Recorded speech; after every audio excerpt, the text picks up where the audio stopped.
but oh, you came through. Now they'll have to change their tune.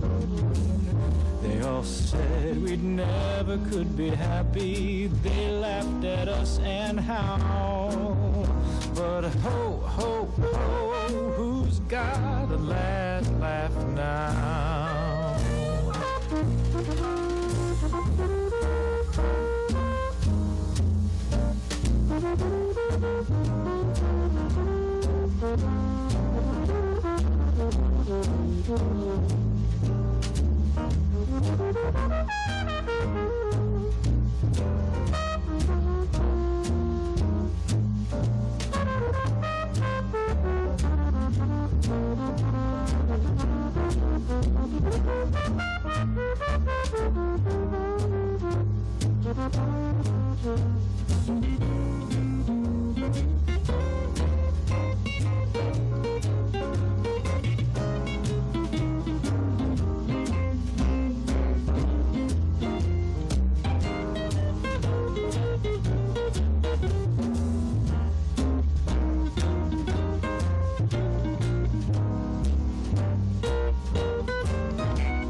At Rockefeller Center, now they're fighting to get in. They all laughed at Whitney and his cotton gin. They all laughed at Fulton and his steamboat, Hershey and his chocolate bar. Ford and his Lizzie kept them laughers busy. That's how people are. They laughed at me, wasn't you? Said it would be hello, goodbye.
I'm Tom Donahue, your host for live election night coverage here at PEG TV in Rutland. One of the great things we have in our democracy is voting. And all of you, it's been on your mind with Ukraine this week, and we certainly want to recognize the fact that we live in a free country, and we pray for the folks of Ukraine and all those caught up in Russia that are innocent bystanders that don't approve of what the president there is doing, and which really shows what democracy is all about. Many of you went out today to vote, and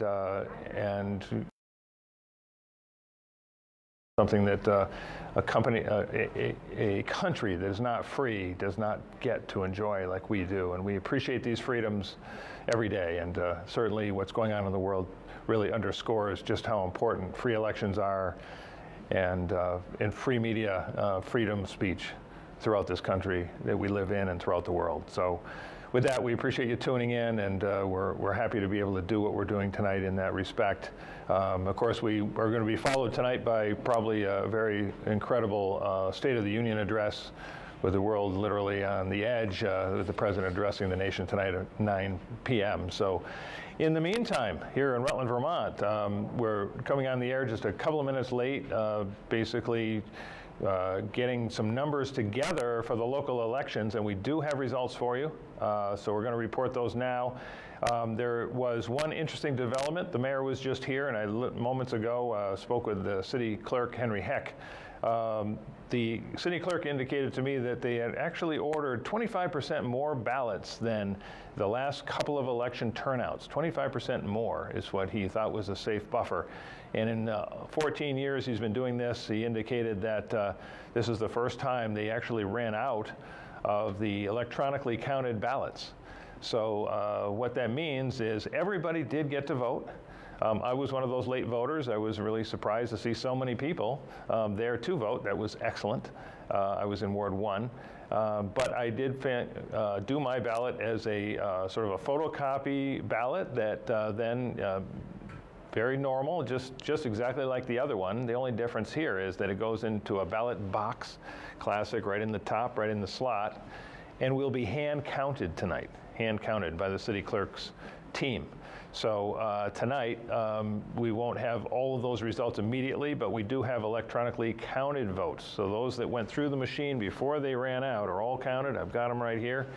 And we have some interesting developments. So let's get right into it, starting with Rutland City. I know a lot of people are anxious. There are some results here that you're going to probably see are some indications of the results as they have some unsurmountable leads.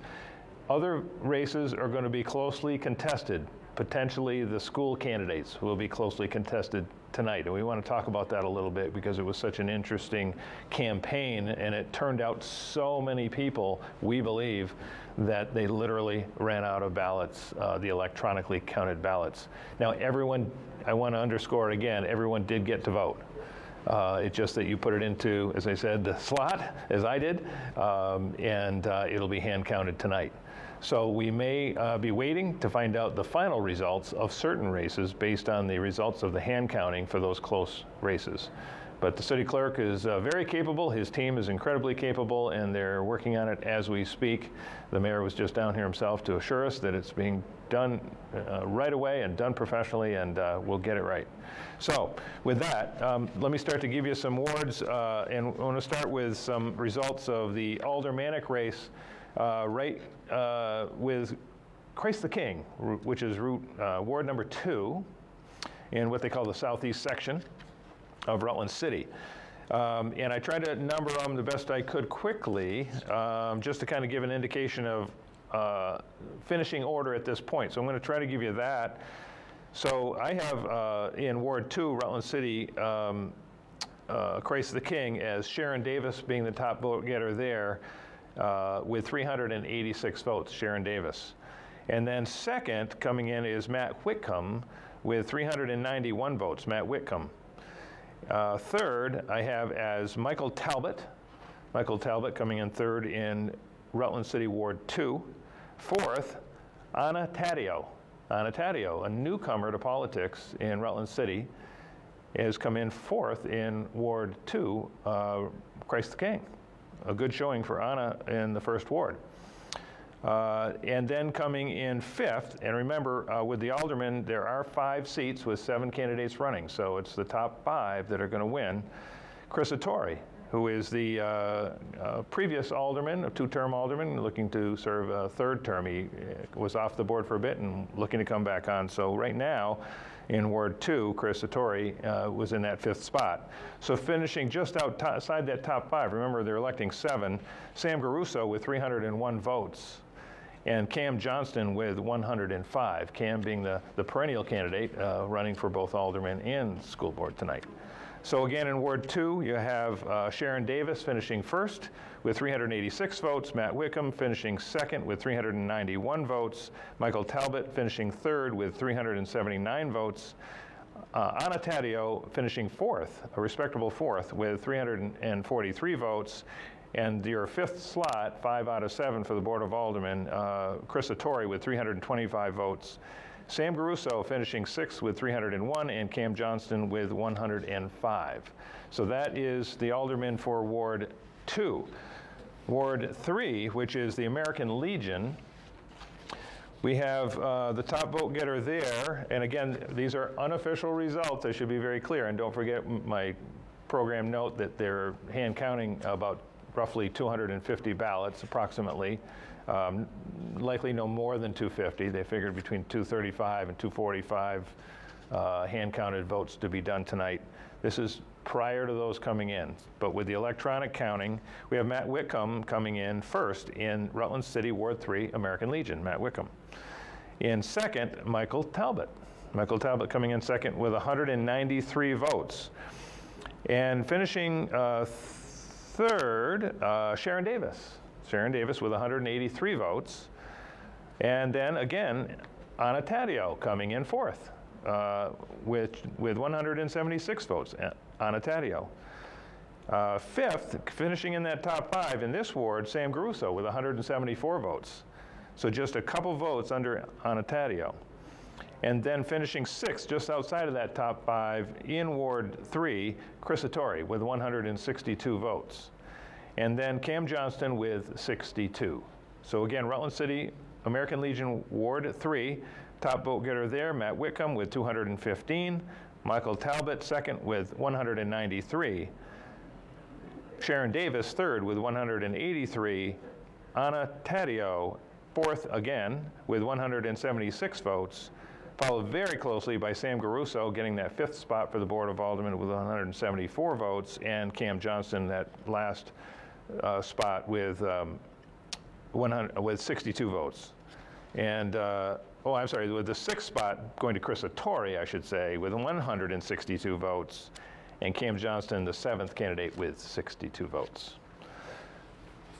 In Ward 4, Calvary Church, Northwest Section, Rutland City, Ward 4.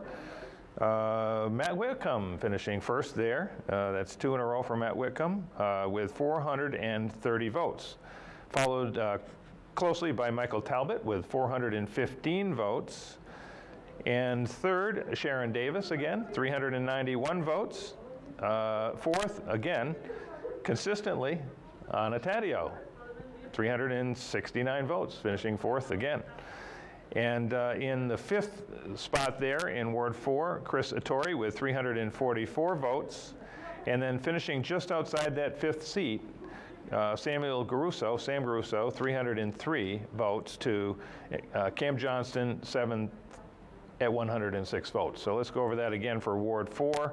Matt Whitcomb, top vote getter there with 430 votes. Michael Talbot, 2nd with 415 votes. Anna Taddeo with Sharon Davis with 391 votes, followed again by Anna Taddeo with 369 votes. Chris Attore with 344 votes. That's your top 5.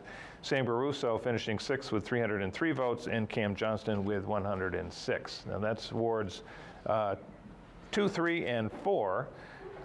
The ones with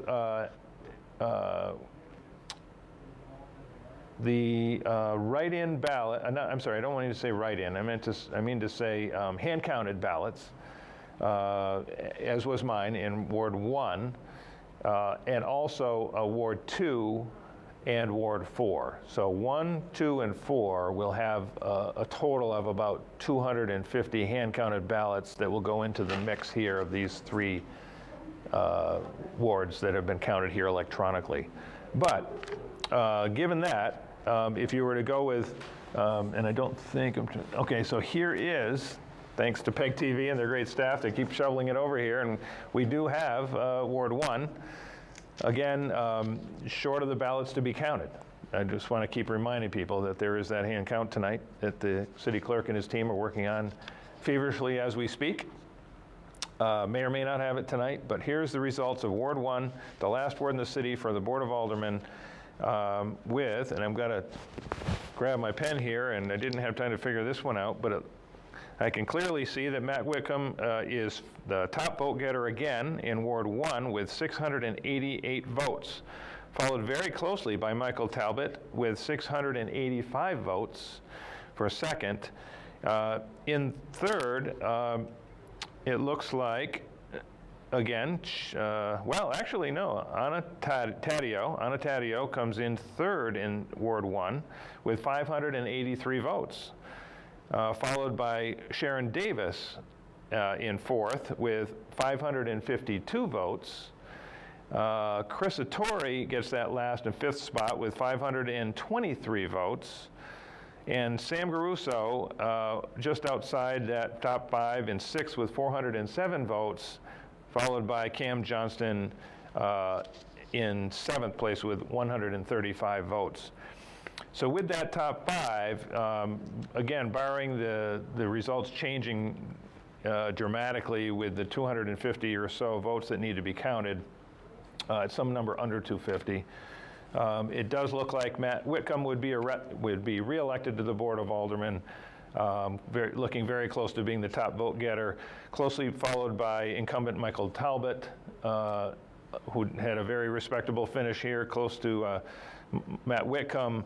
And then it'll be very close between, say, third and fourth spots on the ballot there with Sharon Davis and Anna Taddeo and Chris Attore. So it does look like your top 5 elected to the Board of Aldermen could end up being, most likely will be, Matt Whitcomb, Michael Talbot, and Sharon Davis, all incumbents, along with newcomer Anna Taddeo, and returning to the board, Chris Attore. And that's nothing more than a prediction at this point in the evening, given that there's 250 more ballots out there. But if this trend were to continue, there's your top 5 Rutland City Board of Aldermen.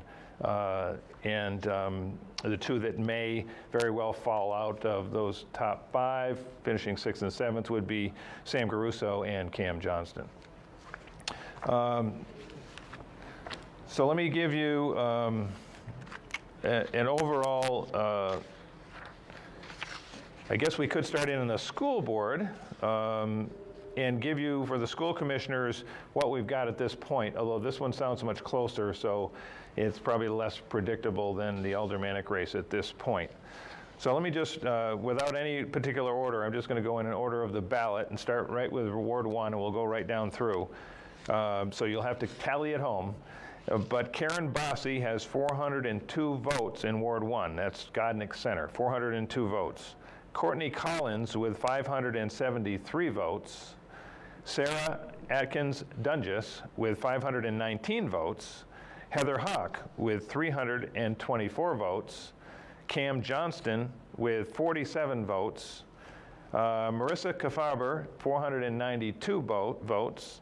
Cynthia Lezveschek, 309 votes. Laskovich, I should say, sorry. Laskovich, Cynthia, or Cindy Laskovich.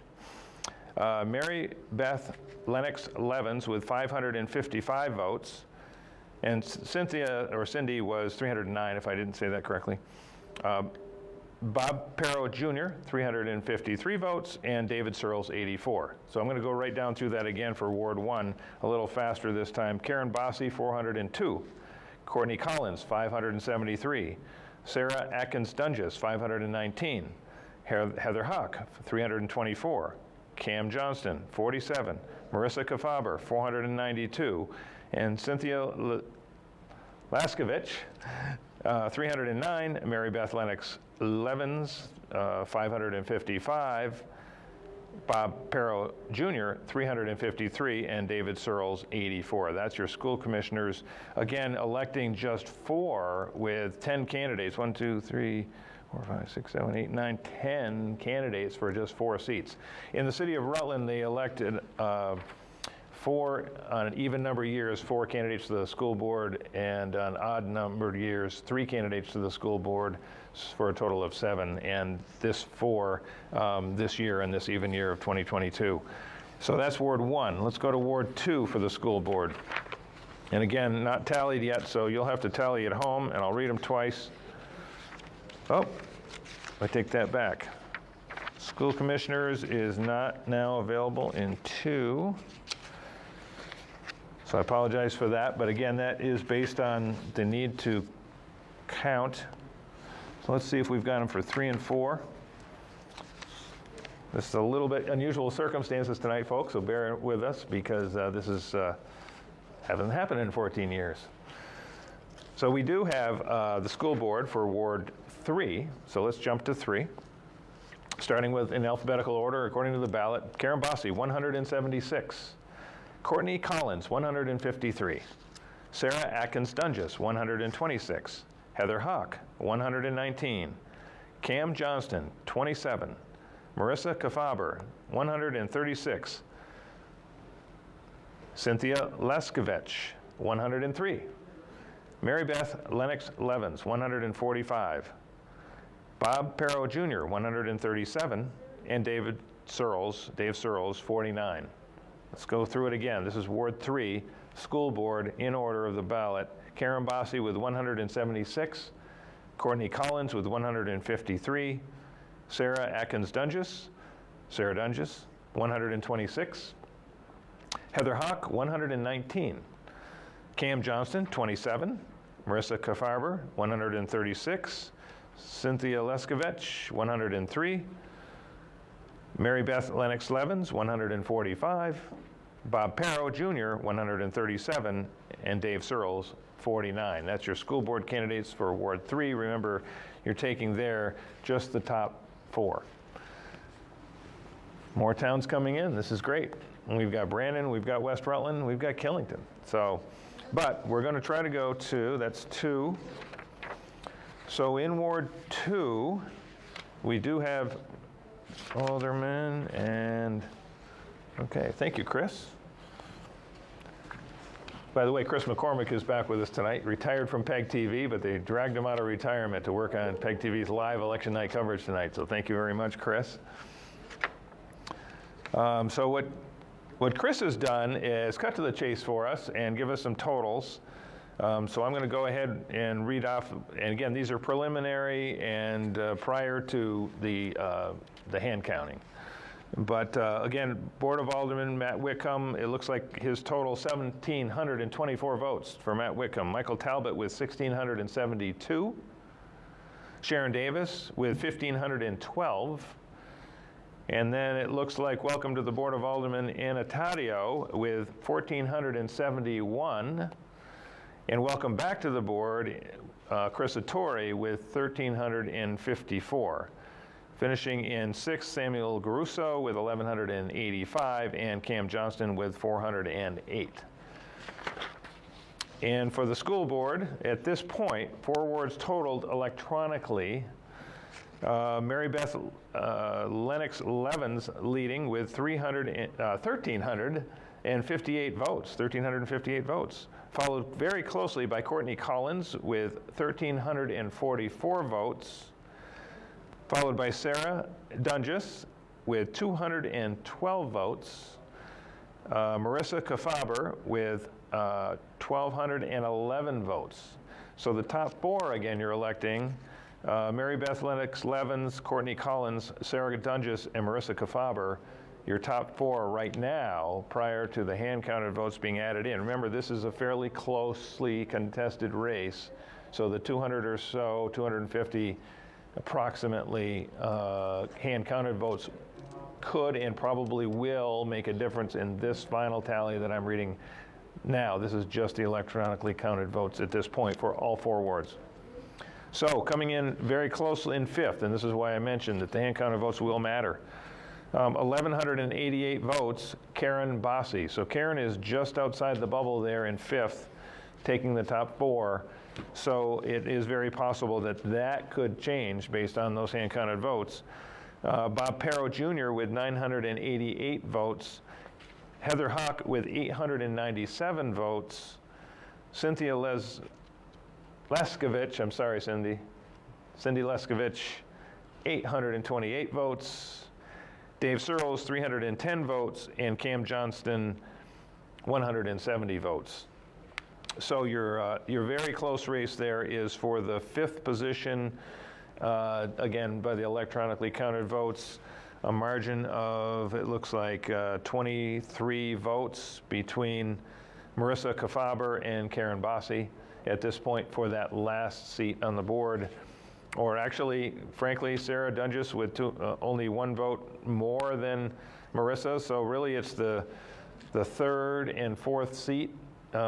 Probably Mary Beth Lennox Levin's number will not vacillate that much. She's probably going to get one of those seats and come in first, followed by Courtney Collins, probably that 2nd seat on the board with 1,344 votes.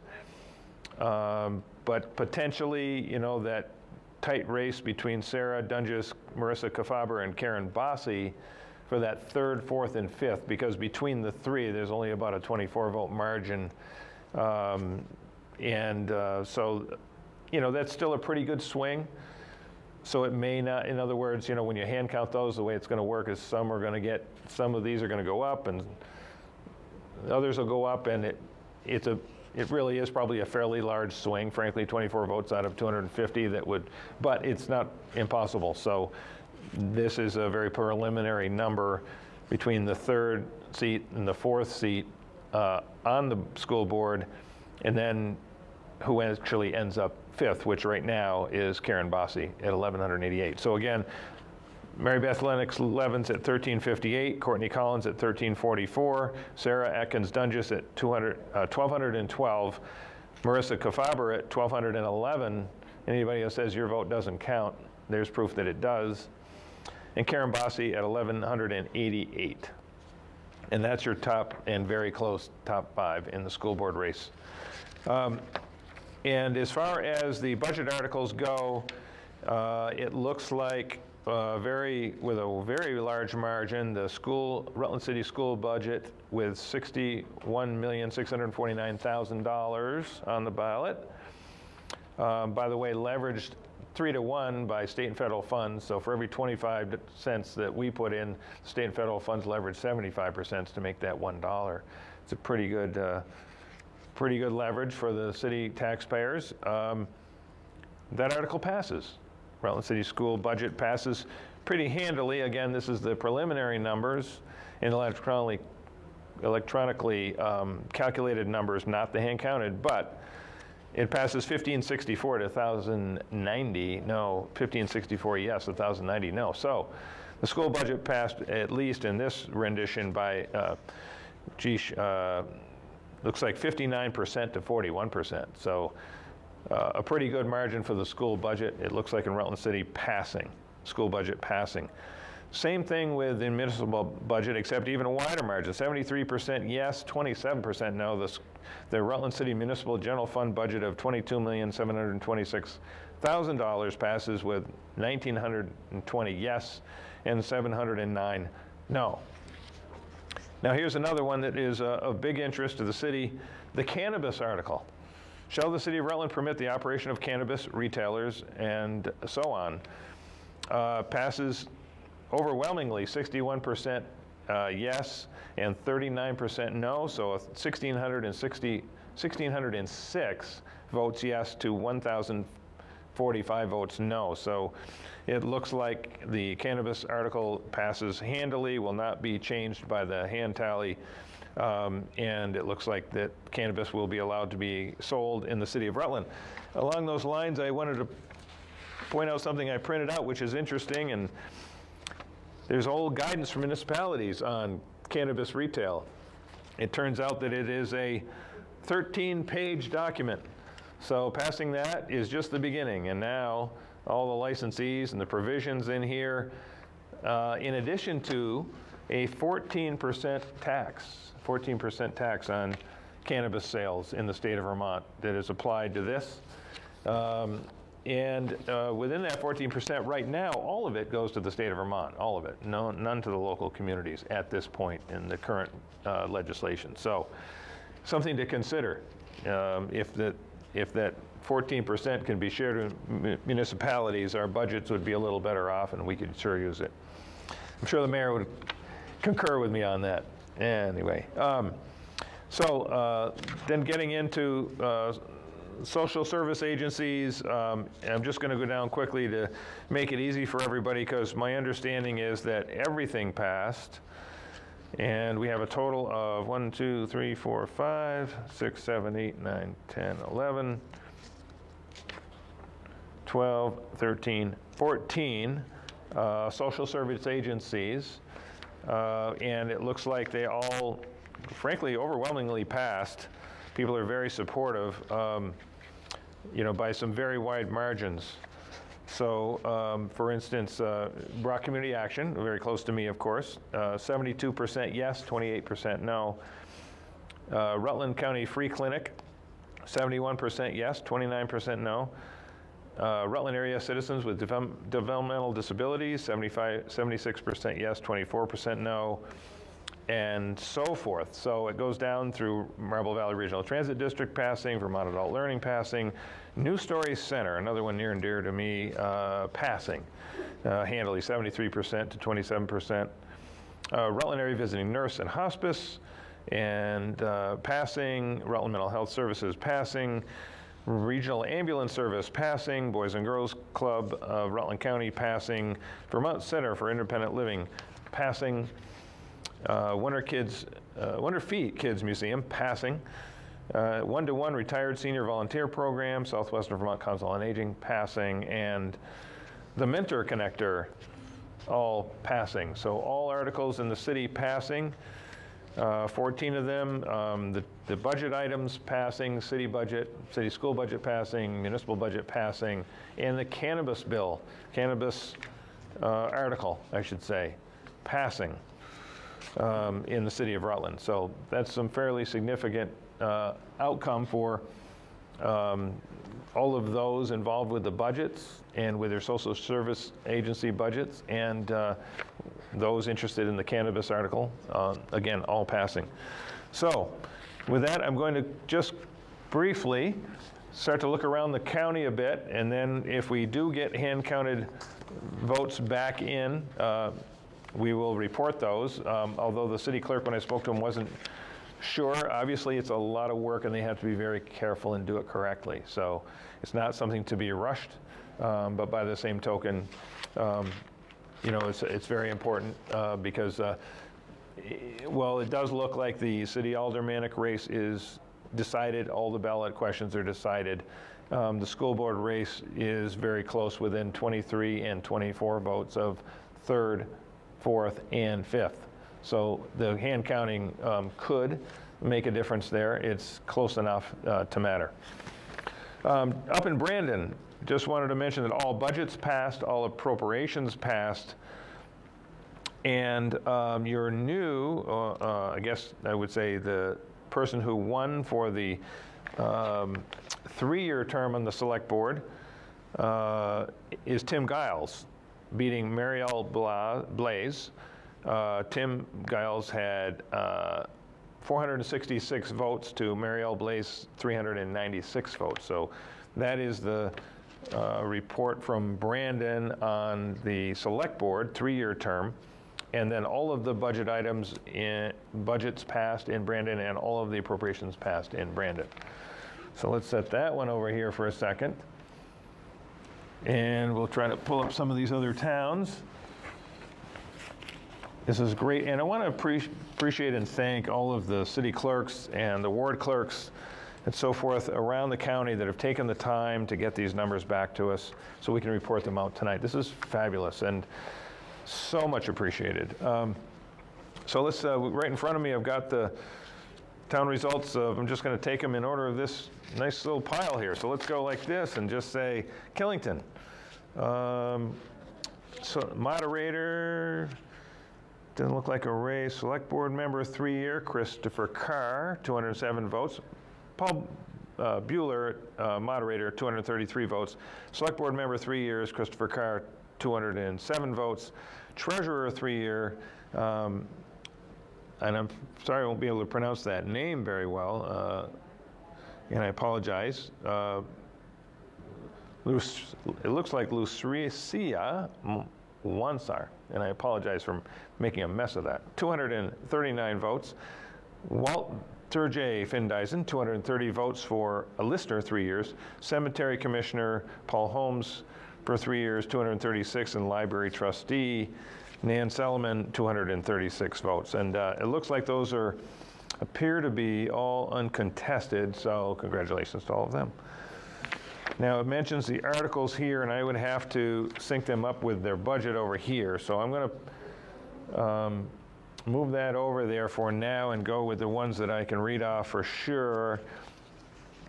Castleton, let's see, I'm just going to look at this point for the contested races.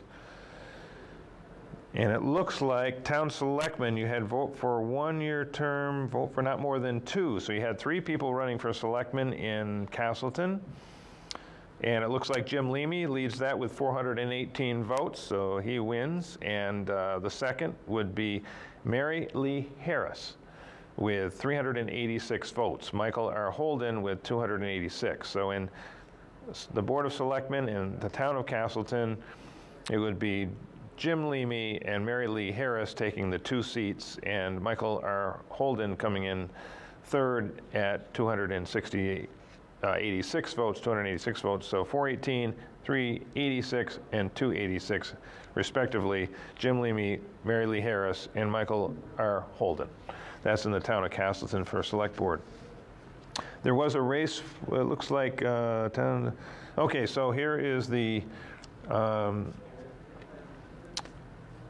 town appropriation of $26,000 for legislating.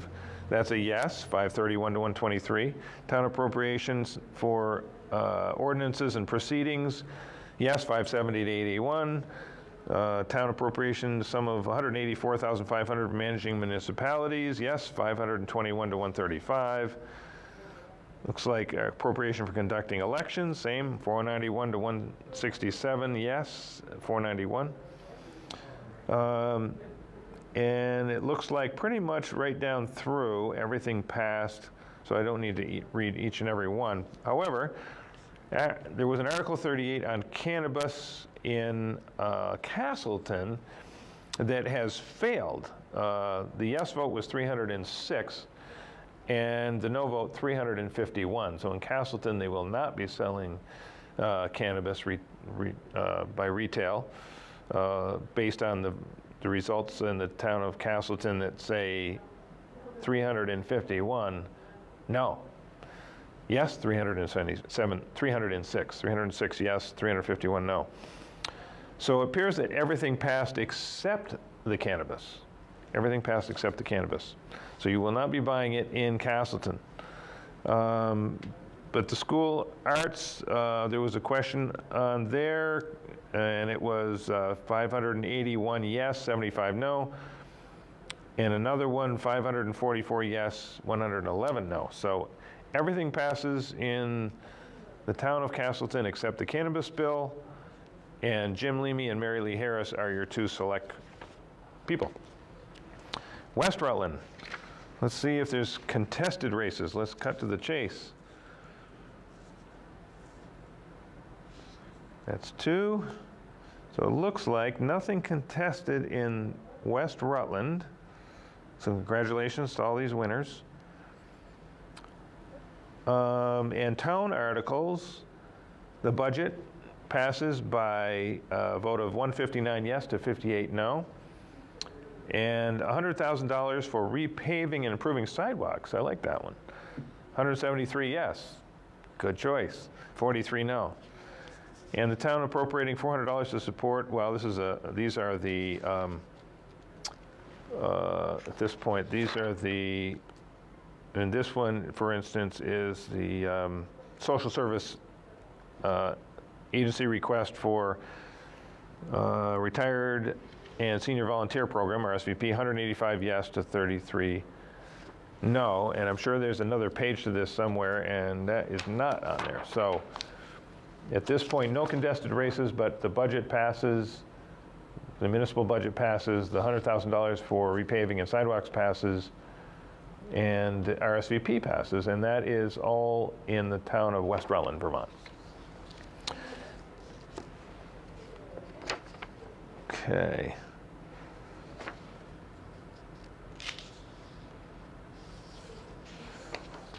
We've got the town of Mendon here,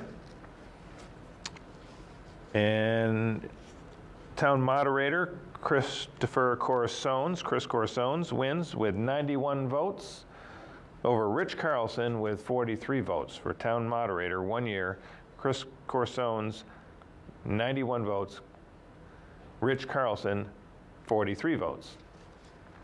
For select board, 3 years, there's just one. Constable, one. And let's see, so is there any other? There was a question on the ballot in Mendon just asking, shall the voters authorize the select board to appoint a first constable, and if needed, a second constable, in accordance with 27 VSA 2651A? And the voter said yes, 113 yes to just 12 no. So the voters in Mendon think that's a pretty good idea. And in the town of Clarendon, let's see if there's contested. Yes, there is. Arthur Menard running against Rick Wilbur. And it's showing Arthur Menard at 196, edging out Rick Wilbur with 187. And it looks like there was 20, if I'm reading this correctly, it sounds like 26 write-ins. So in a very closely contested race for select board in Clarendon, it looks like Arthur Menard has just edged out Rick Wilbur. Let's see if there's another contested race of any sort. There was some write-ins, but they didn't, and they normally don't amount to enough. There is one for direct Mill River Unified Union School District Board, and there's vote for not more than 2, and you had 3, so it looks like the winner of that is Andrea Hawkins. Andrea Hawkins on the Mill River Unified School District Board, followed very closely by Leonard Doucette. Leonard Doucette taking that second of the 2 seats available for the Mill River Unified School District this is Clarendon's vote. So Andrea Hawkins with 252, followed very closely by Leonard Doucette with 248 votes, and Carol Geary with 185. It looks like they passed their town budget, the highway expenditures, compensation for the select board, and so on and so forth. It looks like every town ballot question appears to have passed in the town of Clarendon. So that's 1, 2, 3, 4, like 13 items for the consideration in the town of Clarendon all passed. And again, it looks like in a very closely contested race, Arthur Menard beats out Rick Wilbur for the select board, 196 to 187. And Andrea Hawkins and Leonard Doucette would be your school board members for Mill River Unified Union School District Board in the town of Clarendon. Okay, so I think we're pretty well caught up with the surrounding towns. And again, we thank the clerks for sending those in. That's amazing, and we really appreciate it because we know what a busy day you've had. So I'm going to just take a moment to go back to where we stand with the Rutland City elections. And again, reviewing what appears to be pretty final, barring any drastic change in the 250 hand-counted ballots, which I don't expect. It does appear that Matt Whitcomb would be your top vote getter for the Rutland City Board of Aldermen, followed pretty closely by Michael Talbot in second and Sharon Davis in third. And bringing on new board member and newcomer to local politics, Anna Taddeo in fourth, followed by returning alderman who served a couple of terms on the board, took some time off and is returning to the board, it appears, by your decision. Coming in that last spot in fifth, Chris Attore.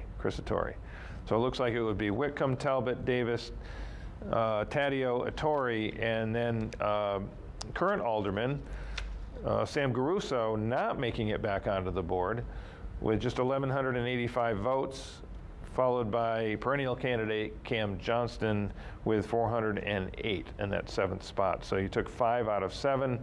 And again, Whitcomb, Talbot, Davis, Taddeo, Attore, the top 5, followed by Sam Garuso and Cam Johnston, 6th and 7th. So you'd have a change on the board because Paul Clifford exited the board this year and retiring. So that opened up a seat. And Sam Garuso appears to be defeated and will be leaving the board. So your two newcomers this year, brand newcomer Anna Taddeo, and returning to the board, two-term former alderman Chris Attore in Rutland City. I will give our one preliminary note that it looks like the number may be about 230 ballots yet to be counted, hand counted, because the city had literally run out of ballots tonight. Again, the city clerk ordering 25% more than the last two elections, anticipating that that would be the right number. I would have agreed with that, but because so many people turned out to vote, and I think it is based on this school race, where you saw some unusual campaigning. You had actually, for the first time in my memory, maybe ever, that you had 4 blocks of 4 school board candidates running together, blocks of 4. Now, this is electing just 4 this year. You had 10 candidates running. We had 2 blocks of 4 running, very opposite sides on many issues, and giving people clearer choices if they were interested in one of those two sides. And only 4 seats available with 10 candidates running. Now, there's only 7 members on the school board. 3 will get elected next year in the odd year, 4 on the even year, and with this 4, if a block were to win, for instance, you'd actually have the majority of the board, because that 4 would outnumber the 3 remaining. So it would be an instant majority on the board, which makes that voting block and running together significant if it were to work for one of these two sides. In the meantime, you also had 3 aldermen running along with 4 of the board candidates. There was, so as an example, on that example,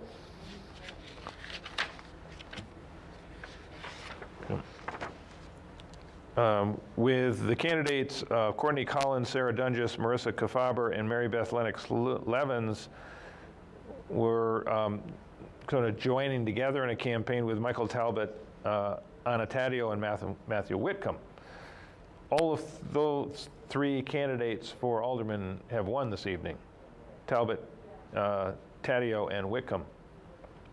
And in fact, Matthew Whitcomb being first, Talbot being second, and Taddeo being 4th. So a good showing by those aldermanic candidates. If that translates, those votes translate over to the school board members that they ran with, Collins, Dungus, Kafaber, and Mary Beth Lennox Levens, that could be a clean sweep for that slate, and it would be an interesting dynamic added to local campaigns, seeing groups or blocks of candidates of similar positions campaigning together and sweeping those block votes into office. So yet to be seen, because there is, but let's look at that final preliminary tally for school commissioners compared to the block that ran. And I can see right now Mary Beth Lennox Levens being the top vote getter, followed by Courtney Collins in second, and Sarah Dunges at this point, although very close, is in third, and Marissa Kafaber again being in fourth, with a tight race for that last seat, Karen Bossie in fifth at 1,188 votes, off by just 23 votes. It does look like that entire block of 4 school board candidates running with the block of 3 aldermanic candidates, all 7, if this doesn't change, will win tonight. And so it might introduce a new dynamic to local voting and local campaigning as people join together in groups of similar mindsets and similar platforms to run for office locally at this level. So very, very interesting to me as a student of local elections, somebody who's followed it for years and ran for many myself back in the day, that this is an interesting approach that I hadn't seen before. So, but right now, if things were not to change based on the hand-counted ballots results coming in, then that approach worked. Again, city budget passing, Rutland city budget passing, municipal budget passing, Rutland school budget passing by really respectable margins, quite frankly. Again, these will change a little bit with the hand-counted votes, but not enough. Rutland City school budget passing 59% to 41%. That's significant. So 1,564 yes votes for the school budget out of 1,090 no. Very significant margin for the schools, and congratulations to them. That's a lot of work putting that together. I don't mind saying I always vote for it. I love the 3-to-1 match, where state and federal funds match every 25 cents of my dollar. 75 cents on that dollar comes from the state and federal government, and that's a good leverage for my local tax dollar as a Rutland City resident, in my opinion. And secondly, the municipal budget's a whopping margin, 73% to 27%. The mayor's going to be very pleased with that result. Almost basically a 3-to-1 vote for the city municipal budget, 1,920 votes yes with 709 no, $22,726,000 for the municipal budget, and $61,649,000 for the school budget. Another one that I have to admit surprised me a little bit. I didn't think it would be this wide a margin, but I think it is tied to the positions of the candidates. 61% yes vote for the cannabis article. Shall the city of Rutland permit the operation of cannabis retailers? 39% no. When I did the Aldermanic forum that I moderated right here at PEG TV, that was a question asked of the candidates, and all candidates except Cam Johnston supported that article. All candidates supported that article, Article 1, the cannabis article, on today's ballot. So that might have been an indication where those candidates that ran and their voters in support also voted for this article, and it passed 2-to-1, almost 3-to-1. And then all the social service agencies. So in Rutland City and other towns that I reflected on here, if you're a social service agency and a question on the ballot, rest easy, you've passed. And in the city of Rutland, an overwhelming margin. I mean, these are pretty much nearly across the board a 3-to-1 margin passing these budgets. So I do believe these social service agencies have done some tremendous work during this languishing pandemic, which now is going into its 3rd year, albeit finally declining. And social service agencies in this community have stepped up to the challenge of providing help to all of us in need during this pandemic, not just those of low income, but those that have been economically impacted by the pandemic in so many different ways. And the social service agencies have helped carry people through this time of relief and now recovery from a worldwide event, the COVID-19 pandemic. So I think that voters appreciated the hard work by these organizations and agencies throughout the city and throughout the county, and reflected it by supporting their ballot items here today.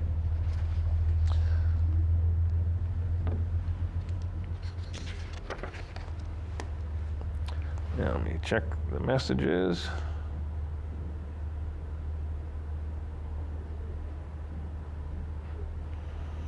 Okay.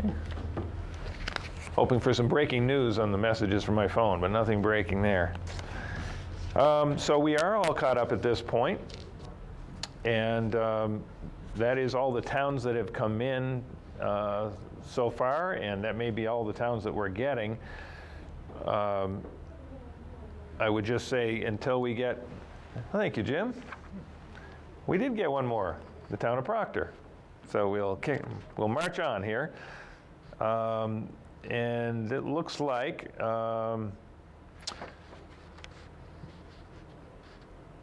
as far as a contested, we had select board for 3 years was Judy Frazier. So that one looks good for Judy at 197 votes. Moderator Andrew Moss, 213 votes. And let's see, this is, the town of Ira, okay. Over in Proctor, Bruce Bocci, 186. It looks like, I'm sorry, I transposed that, 168 votes to 46 votes, but it doesn't indicate, I guess I can go, I'm gonna go ahead and go to the booklet here for a second, bear with me, because Proctor's right here.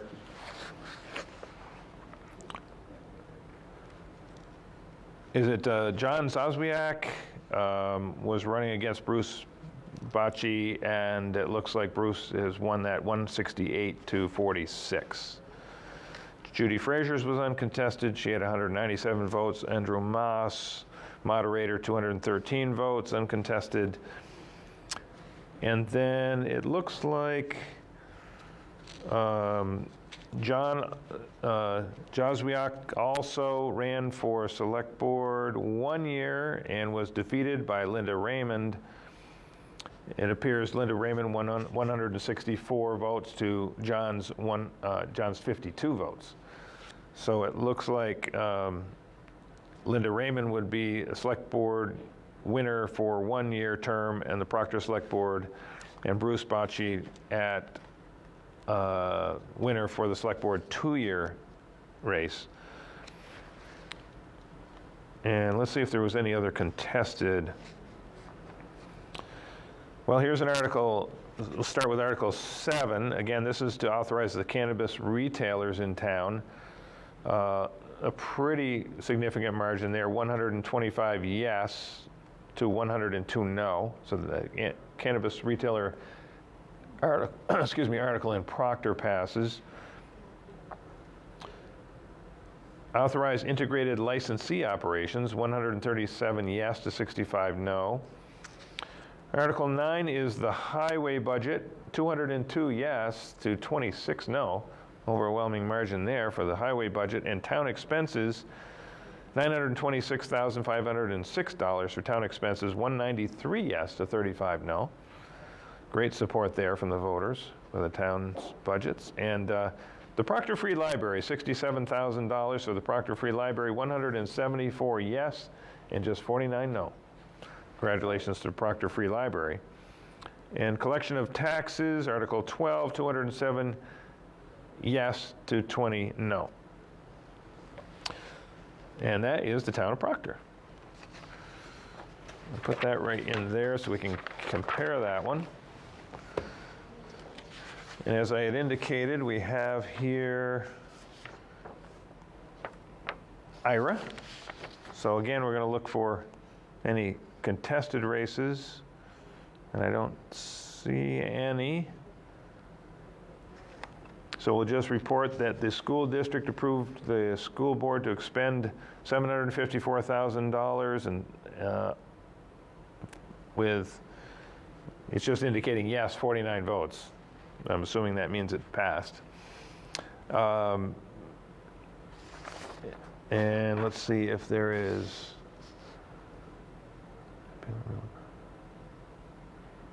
And then there's the service articles, again, yeses.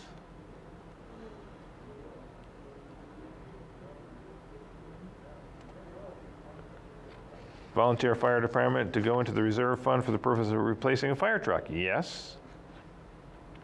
Rutland Free Library, yes. $48,550 to Ira Volunteer Fire Department to provide services to the residents of Ira, 65 yes. Rutland County Sheriff's Department, 50 yes. Again, the general fund and highway budgets, 69 yes. So it looks like all yes for articles in the town of Ira. And now I think we're caught back up again. So I wanted to again just mention that there are some 230 ballots, give or take, being hand counted by the city clerk and his team as we speak. It doesn't appear that that would make any difference in any of the social service agency requests. It doesn't appear that'll make any difference in either of the school board or municipal board results. They all passed. The cannabis article, it won't make any difference there. That has passed by a wide enough margin where the 230 vote count won't matter. And in the Board of Aldermen, it does look like that will not matter there either. And with, let me read that off one more time. With Matt Whitcomb being your top vote getter, followed by Michael Talbot, Sharon Davis, Anna Taddeo, and Chris Attore picking up that fifth seat. So doesn't look like the hand-counted ballots would make any difference there. Your newest newcomer to the board would be Anna Taddeo, followed by returning board member Chris Attore. And then, of course, your incumbents, I should say, Matt Whitcomb, who's board president, Michael Talbot, who's been on the board a couple of terms now, and the longest-serving board member, Sharon Davis, coming in third. So the only place it appears that could make a difference would be, again, in that school board race. And I don't know, honestly, if it's a nail-biter or not, because 24 votes, 23 in this case, is a lot to make up for any one candidate. In other words, some are going to get some, and some are going to get the other, and so it kind of goes back and forth like this, and you make up a handful,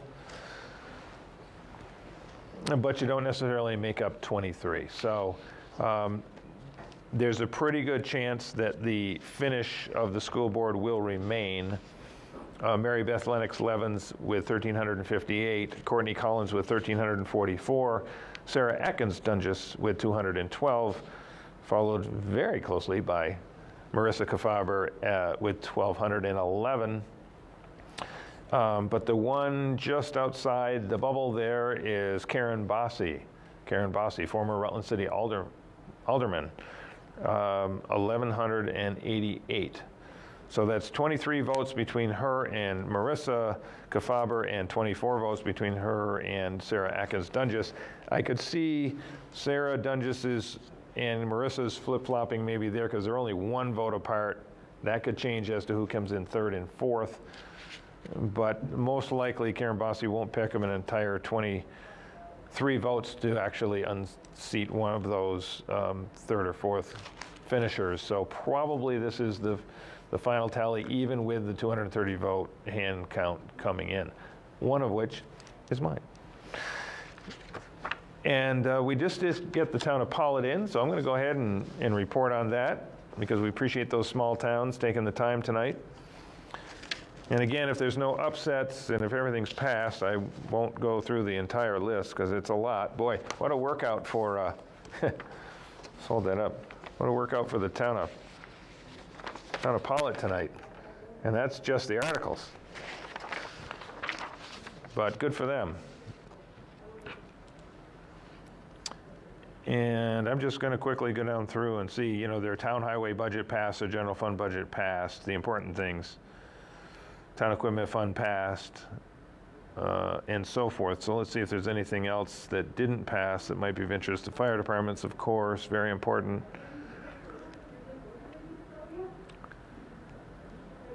In the articles, it looks like the social service agencies, I don't see anything not passing.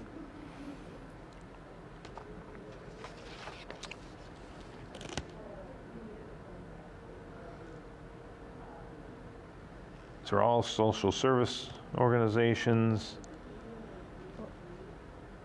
all passing.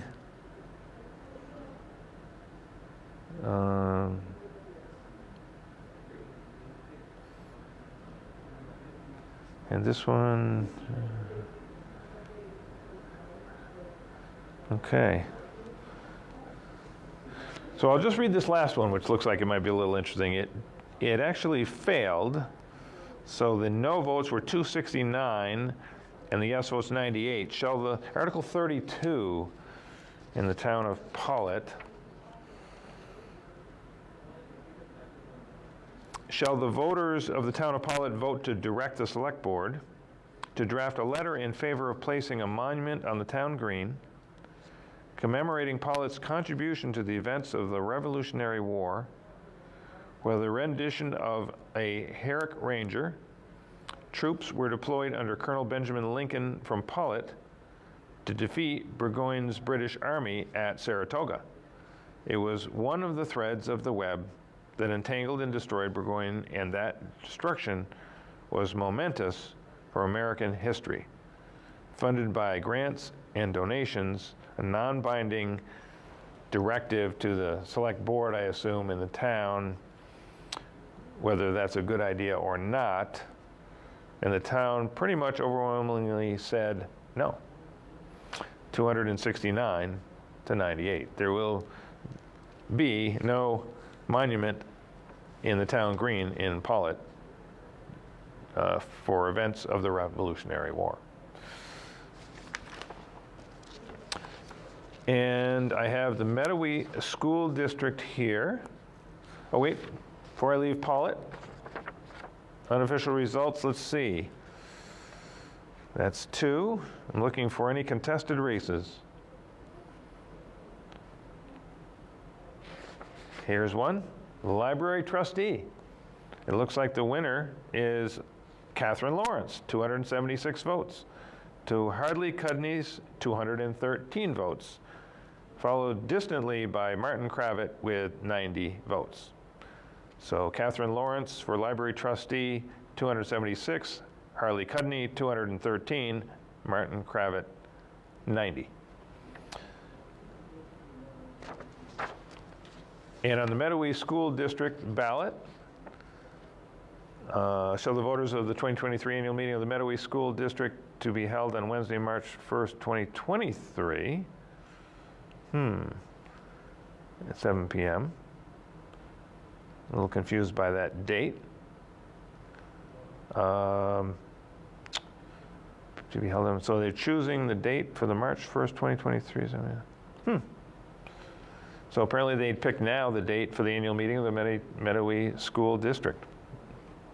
March 1st, 2023 at 7 p.m. 518 yes, 58 no. Shall the voters authorize the school board to borrow money by issuance not to exceed anticipated revenue of the fiscal year July? So this is the borrowing resolution. For the school board, 442 yes, and 134 no. And the district board to expend the budget, $6,009,284, 359 yes, and 215 no. And lastly, shall the voters appropriate the sum of $40,000 for the Building and Grounds Maintenance Reserve Fund, 359 yes and 164 no. Article 7 in Meadowee School District. So I never realized that the year before is when they set the district meeting, so the 2023 annual meeting of the Meadow East School District is set in March of 2022. That's some advance notice right there, but passed overwhelmingly 518 to 58. There you go. Then you have school district moderator, John Thrasher, uncontested, 517 votes. Deborah Hawkins, Meadow East School District clerk, 518 votes. And Judy Zinn, Meadow East School District treasurer, 519 votes. So this is interesting. Even though they're all running uncontested, John Thrasher for district moderator got 517. Deborah Hawkins for district clerk got 518, and school district treasurer Judy Zinn got 519 votes. And that's in Meadow East School District. So that does wrap up our county totals, and pretty comprehensive. So at this point, and we'll see what time we've got here, 8:42, at this point in the evening, where the ballots seem to be all in at this juncture, and we seem to have a pretty clear indication that, again, all social service agency requests passed, both school and municipal budgets passed, cannabis retail sale, Article 1 passed. All 5 aldermen look to be elected out of the 7 running, pretty clear margins. And then almost clarified is the final one, which would be the school board, which appears to be settled shy of the 230 vote count, with the current 4, Lennox Levens, Collins, Dungis, and Kefauver. Again, unofficial results till those last 230 or so ballots are counted, but it does look like that should be a wrap for the school board and the Board of Aldermen, and definitely is a wrap for the budgets, the social service agency requests, and the cannabis Article 1. I would like to take a moment to thank everybody working on this production tonight, because as I said at the beginning of the program, we're so fortunate to live in a country where we have free speech, where we have democratically elected officials. And on this unusual day on March 1st, 2022, when we're here reporting to you live the results that you just voted on yourself of your own free will, well, on the other side of us, the other side of Europe, where they're fighting for their freedom, and it's on everyone's mind today, what's going on in Ukraine and the horrible invasion by the president of Russia, and I don't want to say all Russians because there's so many opposed to what he's doing. And Ukraine is stepping up to fight for their freedom so that they too can be just like us today, voting for who they want to elect and deciding on their budgets and living freely and speaking freely, as it should be throughout this world. What a wonderful opportunity we have in America that we sometimes just not intentionally take for granted, but we're just so accustomed to it that we know that freedom is not free, and our veterans can, and our current military will be there to make sure that our freedom exists. And in the meantime, we have places like PEG TV right here in Rutland Region, with a great operation where we can communicate freely whenever we need to, whenever we want to the community. We're so fortunate here at PEG TV. So fortunate in Rutland and throughout the state and throughout the country, the United States of America. So I would like to thank the executive director here at PEG TV, Tom Leopold. Tom Leopold does this all day long, every day, and is a tremendous leader here at PEG TV, just a fantastic job. And we're fortunate to have him leading us here at PEG TV. He is followed by just a great staff, starting with Office Manager Nancy Donahue, followed by Production Support Coordinator Jim Bunton, and Marketing Communications Coordinator Sarah Nadler, Senior Field Producer, it's William, and I'm sorry, William, I'm going to have somebody come in and tell me how to properly say William's last name. So I'll beg for one of the staff to come out and help me, because I really don't want to ruin it that. Field producer Greg McCormick, field producer Stephen Wilson, channel 1075 and 1095 coordinator Chelsea Tice, channel 1085 coordinator and producer Rich Elnicki, and definitely not to be unheralded, the returning Chris McCormick, my former classmate from Rutland High School. So we'd love to have Chris back in the studio. And yes, that's his brother Greg. And yes, they are the sons of the late Frank McCormick. So what a great team. And if someone in the studio can come in and give me properly say Williams' last name so I don't really make that much of a mess out of it, I'd appreciate that. But again, we want to thank everyone here on the team at PEG TV for allowing us this freedom that we have tonight. So Sarah's going to tell me. So Sarah? Shemaluski. William Shemaluski. How about that? Thank you, Sarah Nadler. You can always count on the team here to bail you out when you need it. And so we appreciate it, William. William is a senior field producer and was one of the folks going out to the polls tonight to help us make sure that we got these results for you quickly and accurately. So thank you, William. Much, much appreciated. I'll work on that last name so I can say it in my sleep.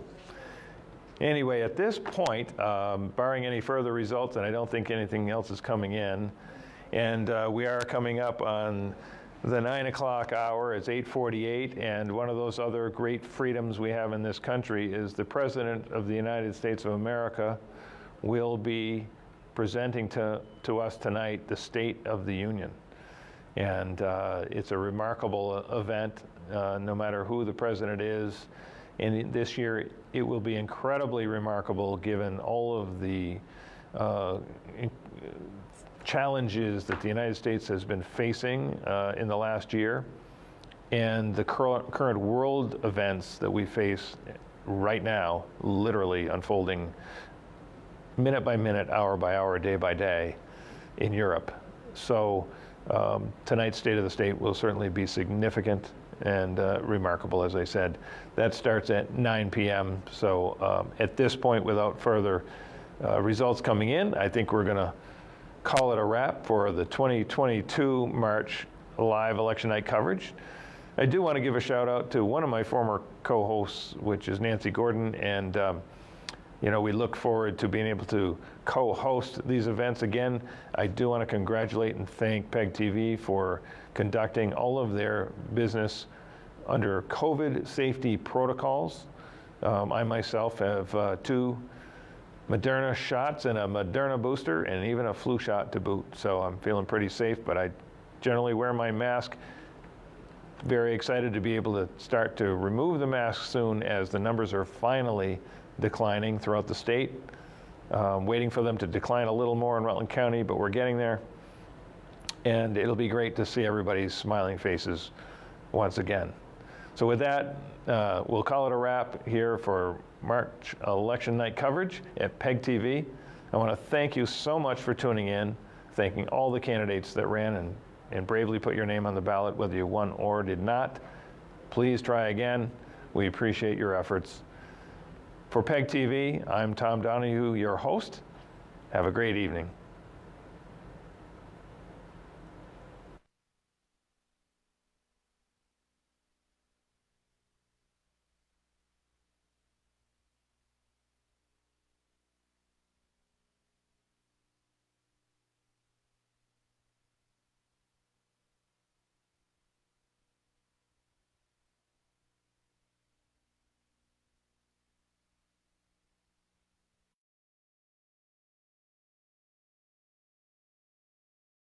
Smiling.